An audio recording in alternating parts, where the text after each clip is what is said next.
Jadwal Mahyajinan, absen 12. Saya Jiki Bandi, absen 17.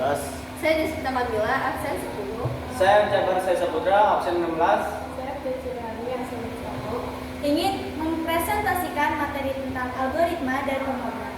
Pengertian algoritma dan pemrograman. Algoritma dan pemrograman adalah langkah atau struktur untuk menyelesaikan suatu masalah tertentu.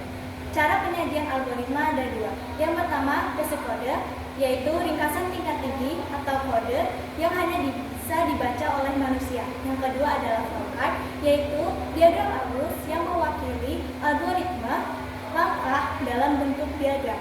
Fungsi-fungsi diagram. Pertama, menyelesaikan masalah yang menjadi tujuan utama pembuatan pemrograman. Kedua, mengelola solusi. Yang ketiga, menyederhanakan alur kerja. Yang keempat, mempermudah programmer dalam membuat coding. Yang kelima, menghindari pembuatan kode secara berulang. Cara kerja algoritma. Algoritma mengandalkan 3 aspek utama, yaitu input, proses, dan output. Cara kerjanya adalah pengguna memasukkan data, kemudian komputer memproses. Setelah itu, komputer menghasilkan data yang kalian inginkan. Algoritma pemrograman mempunyai tiga macam konstruksi. Yang pertama, algoritma sekuensial. Yang kedua, algoritma percabangan. Yang ketiga, algoritma pengulangan. Algoritma sekuensial adalah algoritma dengan prosedur yang berjalan dari satu proses ke proses berikutnya untuk mencapai hasil akhir. Algoritma percabangan adalah algoritma yang berjalan dari cabang kedua dengan cabang yang lainnya.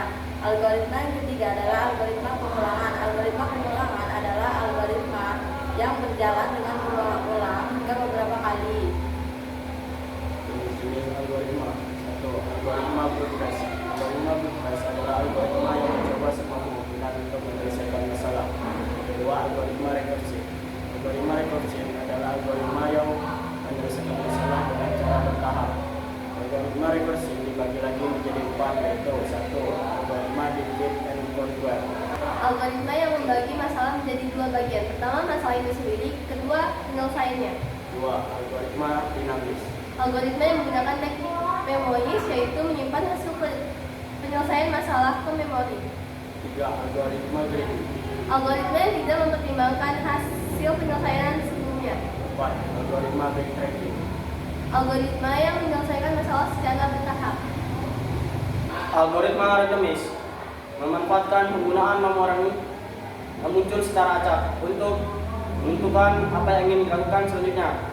Algoritma sorting berfungsi untuk menentukan data berdasarkan abjad A sampai Z atau angka terbesar dan terkecil.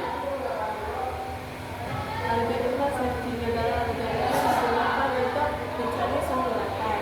Algoritma testing sama dengan searching, namun bedanya testing tidak dapat mencari data, tapi juga mencocokkan query. Contoh algoritma dalam kehidupan sehari-hari, yaitu mengupload lantai, menulis pesan, coding Facebook. Sekian presentasi dari kelompok